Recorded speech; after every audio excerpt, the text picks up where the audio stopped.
Bagaimana hukumnya orang sholat Jumat menjadi makmum lalu mainan HP saat khutbah, dan bagaimana hukumnya orang yang tidur pada saat khutbah.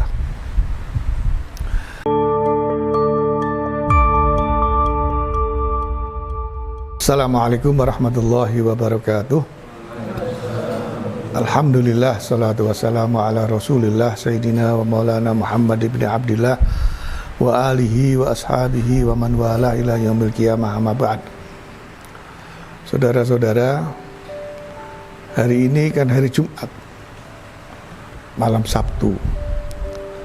Tadi siang saya Jumatan menjadi makmum dan agak terlambat karena ada kelas yang selesai jam 11 lebih. Ya, ini jadwal kuliah sekolah sekuler kan begitu, universitas sekuler, sehingga saya tidak mendapatkan tempat yang baik, softnya agak di belakang. Nah, di samping kiri saya itu begitu khotib mulai khutbah itu langsung buka HP. Jadi sebelumnya masih biasa, tapi begitu khutbah dimulai dia langsung buka HP. Nah, saya lirik, ternyata buka chattingan sambil balesi chattingan. Itu kan artinya tidak perhatian sama sekali terhadap materi khotib yang disampaikan oleh khotib. Nah, di sebelah kanan saya begitu khutbah dimulai langsung tidur, lengkap sudah. Yang satu mainan HP, yang satu tidur. Malam ini saya ingin menjelaskan, kita ngaji bagaimana hukumnya orang sholat Jumat menjadi makmum lalu mainan HP saat khutbah, dan bagaimana hukumnya orang yang tidur pada saat khutbah. Ya, pertama kita ngerti tentang adanya sebuah surat di dalam Al-Quran yang bernama surah Jumu'ah. Artinya saking pentingnya makna substansi dari sholat Jumat saat umat Islam berkumpul, sehingga sampai ada nama surat di dalam Al-Quran menjadi surat Jumu'ah. Di samping di dalam surat Jumu'ah itu juga memperlihatkan tentang kewajiban melaksanakan sholat Jumat. Nah, tetapi sholat Jumat ini pertama hanya seminggu sekali. Tapi meskipun seminggu sekali, banyak orang yang melaksanakan hanya seminggu sekali itu. Ya, artinya menjadi kewajiban tidak 5 kali sehari, tidak 5 hari sekali, seminggu sekali. Banyak umat Islam yang sholatnya hanya Jumatan. Dan apalagi kalau Jumatan itu langsung mendekati Jum'ah berkah, duduk di samping Jum'ah berkah, sehingga begitu selesai bisa langsung bawa 2 bungkus, 2 box. Ya, alhamdulillah masih ada yang beri Jum'ah berkah dan ada yang mengambil. Kalau nggak ada yang ngambil kan juga mubadzir. Ya. Kewajiban sholat Jumat menurut penjelasan para ulama itu sebetulnya sudah diwajibkan sejak Kanjeng Nabi masih di Mekah. Tapi memang beliau belum melaksanakan karena faktor keamanan. Dakwah beliau, ibadah beliau masih sembunyi-sembunyi. Kalau sholat Jumat kan harus mengundang sekian banyak orang, tidak boleh sendirian di rumah, harus ada khutbah. Khutbah Jumat itu menggantikan 2 rakaat sholat duhur. Makanya sholat Jumat hanya 2 rakaat plus khutbah, karena yang khutbah itu menjadi pengganti dari 2 rakaat sholat duhur. Karena hakikatnya sholat Jumat itu menempati posisi sholat duhur. Tidak boleh sholat Jumat itu jam 9. Ya. Nah, Tetapi meskipun sudah diwajibkan dan Nabi belum melaksanakan karena faktor keamanan, tapi bukan berarti tidak ada sahabat yang sudah melaksanakan lebih dahulu. Ada seorang sahabat yang bernama Mus'ab bin Umair yang sudah lebih dahulu hijrah ke Madinah, lalu ngerti tentang turunnya atau kewajiban sholat Jumat yang diperintahkan, lalu minta izin kepada Kanjeng Nabi untuk melaksanakan sholat Jumat di Madinah sebelum Nabi nyampe atau hijrah ke Madinah. Terkumpul 40 orang sholat di salah satu sahabat Ansor yang paling awal masuk Islam. Ya.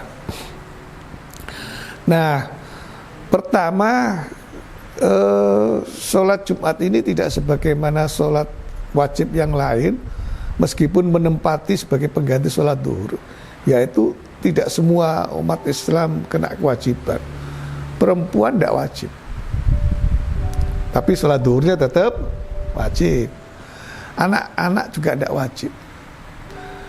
Nah, kalau ada orang tua ingin mendidik anaknya untuk sholat Jumat, ya tidak apa-apa, tapi jangan ditempatkan di shaf pertama, karena secara syar'i tidak wajib bagi anak kecil, ya. Tapi untuk latihan boleh supaya nanti terbiasa untuk melaksanakan sholat Jumat. Nah, 3 kali orang nggak melaksanakan sholat Jumat, munafik gitu. Satu anak kecil, perempuan, anak kecil, yang ketiga budak. Sekarang budak kan tidak ada. Jadi yang tinggal itu 3, perempuan, anak kecil, dan orang sakit. Orang sakit boleh meninggalkan sholat Jumat, tapi tetap melaksanakan sholat duhur. Begitu Kanjeng Nabi nyampe ke Madinah, kemudian menurut penjelasan para ulama di tahun ke-6 Hijriah turunlah surat Jum'ah. Spesifik ada di dalam ayat 9 surat Al-Jumu'ah. A'udzubillahi minasyaitonirrajim. Ya ayyuhalladzina amanu idza nudiya lis-sholati min yaumil jumu'ati fas'au ila dzikrillah wa dzarul bai'.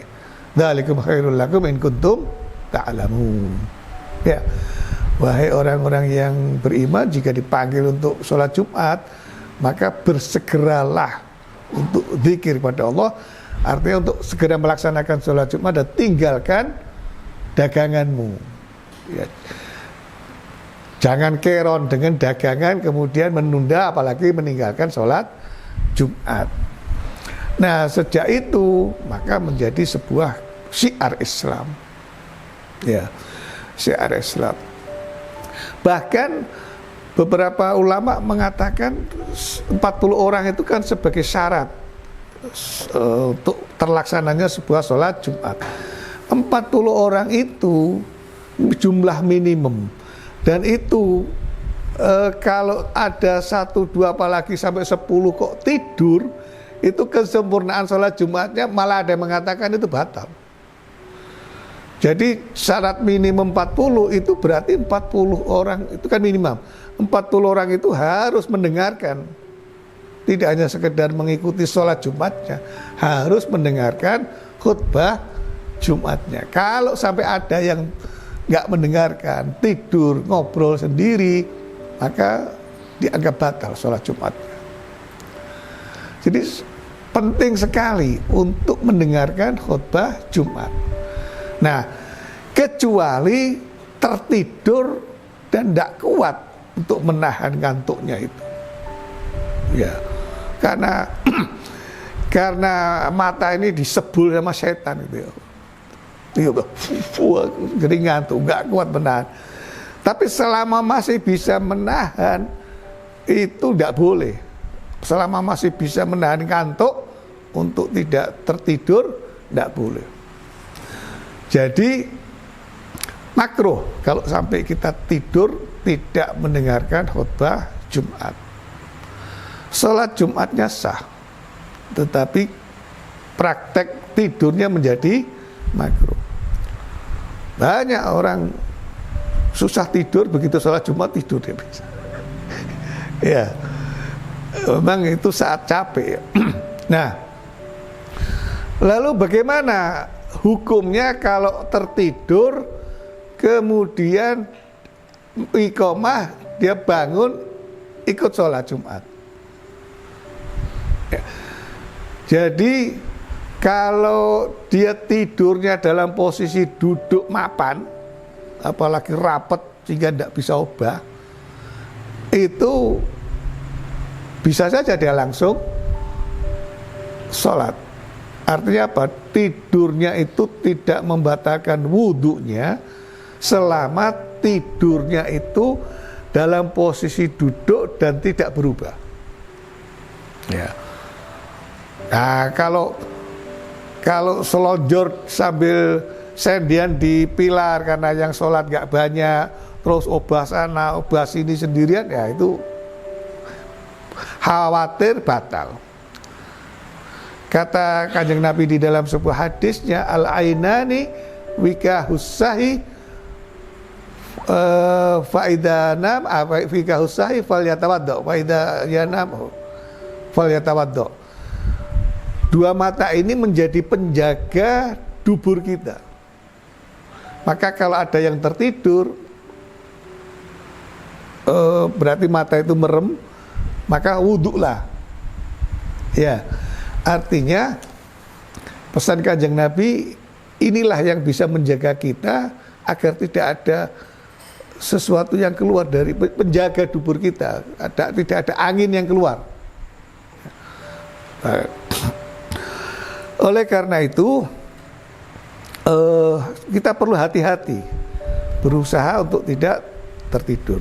Nah, bagaimana dengan orang yang begitu khutbah terus langsung mainan HP, chattingan dan sebagainya? Ada analogi. Hadisnya yang ada itu jelas, yang dilarang adalah berbicara. Di dalam sebuah hadis Muslim, Rasulullah SAW bersabda, an Abi Hurairah radhiyallahu anhu anin Nabi sallallahu alaihi wasallam qaal, idza qulta li sahibika ansit yaumal jumu'ati wal imamu yaktubu faqad laghawt. Kalau di dalam teksnya Abi Hurairah itu laghita, tapi laghita atau laghawt, sia-sia. Kalau engkau berbicara kepada temanmu, hei diam, mengingatkan, padahal mengingatkan supaya enggak bicara, itu dia sudah masuk ikut bicara, ya, maka Jumatnya menjadi sia-sia. Tapi tidak membatalkan, tidak haram. Hukumnya di dalam mazhab Syafi'i itu makruh, ya. Artinya kita nggak dapat pahala mendengarkan khutbah karena mengamalkan sesuatu yang membuat kita terhalang dan mendapatkan pahala. Nah, di sini pentingnya qiyas. Kalau madhab Ahlussunnah wal Jamaah ala madhabil arba termasuk madhab Syafi'i, itu sumber hukum tidak hanya Al-Quran dan As-Sunnah. As-Sunnah seperti yang sudah kita pelajari, yaitu ya aqwalun nabi wa af'alun nabi wa taqrirun nabi. Apa yang menjadi, yang diucapkan oleh Nabi, apa yang dilakukan oleh Kanjeng Nabi, dan apa yang ditetapkan oleh Kanjeng Nabi. Hatta diamnya Kanjeng Nabi itu menjadi takrir, keputusan. Berarti tidak dilarang. Nah, memang tidak ada hadisnya yang melarang, yang meskipun itu masuknya hanya makruh, tidak sampai haram.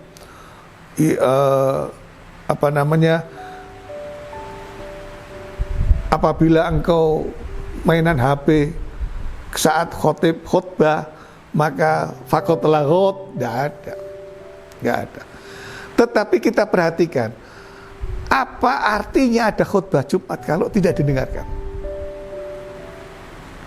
Ya, substansinya sholat Jumat itu di dua hal. Sholat Jumatnya itu sendiri 2 rakaat dan khutbah Jumatnya. So, artinya kalau kita tidak mendengarkan, apapun alasannya, apapun penyebabnya, maka kita telah melaksanakan atau melakukan perbuatan yang makruh. Ya. Nah, itu karena apa? Karena menghalangi dari perbuatan untuk memahami substansi dari sholat Jumat. Jadi sama dengan orang yang tertidur atau apalagi sengaja tidur, sama dengan orang yang berbicara, ngobrol sendiri. Memang kenapa kok tidak haram? Kenapa kok sampai hanya makruh? Karena memang ada peristiwa, Nabi sedang khutbah, kemudian ada seorang yang meminta doa, lalu Nabi merespon dengan mendoakan. Artinya melayani permintaan orang tersebut, dan itu artinya kan berbicara, ada komunikasi dari kedua belah pihak. Ya, saya waktu haji tahun 98 itu ada transit dari Madinah ke Jeddah. Di Jeddah itu ada Madinatul Hujjaj yang menampung seluruh jamaah haji Indonesia sebelum dibawa ke bandara untuk take off kembali ke Indonesia. Nginep itu. Kalau sekarang nggak ada, langsung sekarang. Nah, pas itu hari Jumat, ikut sholat Jumat, ya. Dan saya kaget karena tidak seperti yang pernah kita lakukan di Indonesia. Jadi mic-nya itu rusak, khotibnya merasa terganggu, lalu panggil itu takmirnya atau petugas marbotnya, ini betulin dulu ini. Lalu yang betulin tadi juga maju, ngutak-ngutak gitu ya. Jadi khotbahnya terhenti sebentar. Nah, 99% jamaahnya adalah jamaah haji orang Indonesia, hanya sekian persen yang pengelola Madinatul Hujjaj, yang orang-orang pekerja ya. Bisa orang Saudi, bisa pendatang. Iran kita. Itu makro, nggak sampai umpatan.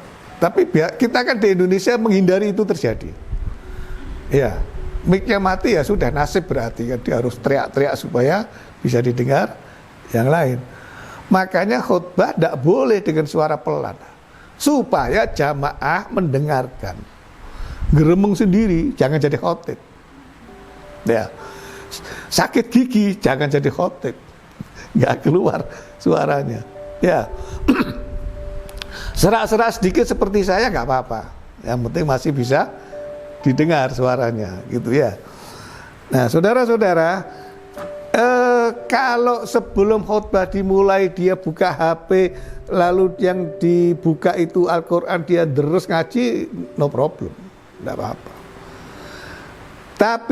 Tapi kalau khutbah sudah mulai khutbah, ya sebaiknya tutup. Ada waktu, ada saat yang bisa digunakan untuk meneruskan dia tadarus. Ya, nah. Yang kedua atau yang terakhir, hukum makruhnya itu disebabkan karena ketika kita mendengarkan khutbah bukan berarti kita harus diam jekem, tidak boleh mengucapkan apapun. Karena ketika khotib menyebut nama Kanjeng Nabi, kita sholawat. Ketika khotib berdoa, kita mengucapkan amin, boleh berbicara. Ketika khotib membawa sebuah ayat yang kita perlindungan, kita bisa langsung berdoa saat itu, minta perlindungan sesuai. Misalkan khotib membawa ayat di dalam surat Al-Qari'ah, yang terakhir itu narun hamiyah, Al-Qari'ah yang terakhir itu apa? Itu kita bisa langsung nasallallahu al-afwa wal afiyah. Ya. Artinya ketika ada ayat Al-Qur'an yang berisi adab, kita bisa tidak harus diam karena sedang mendengarkan khutbah. Kita bisa merespon dengan berdoa, berlindung dari Allah. Ketika nama Nabi Muhammad, kita bisa sholawat dan seterusnya dan seterusnya. Nah, jadi tapi itu sebatas ketika nama Kanjeng Nabi disebutkan. Nah, kedua, kalau kita bisa berzikir, bersolawat, tetapi tidak terganggu mendengarkan isi khutbahnya, nggak ada masalah. Tapi kalau dengan zikir kita menjadi terganggu, tidak bisa mendengarkan, maka prioritas adalah mendengarkan khutbahnya. Nah, oleh karena itu sunnahnya khutbah Jumat itu singkat, jangan kepanjangan, jangan sampai didemo oleh jamaahnya diturunkan. Ya, sempat terjadi itu. Jadi begitu belum selesai khutbahnya, belum doa itu makmumnya sudah pada teriak amin, amin. Nah, itu protes, bentuk protes dari jamaah yang kelamaan khutbah nggak selesai. Ya, dia tidak bisa membedakan antara tabligh, dakwah, ceramah dengan khutbah. Kanjeng Nabi, salah satu sifat Kanjeng Nabi seperti yang ditulis di dalam beberapa kitab maulid, itu khutbah Jumatnya nggak pernah panjang. Kalau kita ingin mengikuti jejak Kanjeng Nabi, ya jangan panjang-panjang. Ya, mudah-mudahan Anda semua nanti bisa jadi khotib Jumat. Allahumma amin ya rabbal alamin. Tapi ingat, jangan panjang-panjang. Kurang lebihnya mohon maaf. Wallahul muwaffiq ila aqwamit thoriq. Assalamualaikum warahmatullahi wabarakatuh.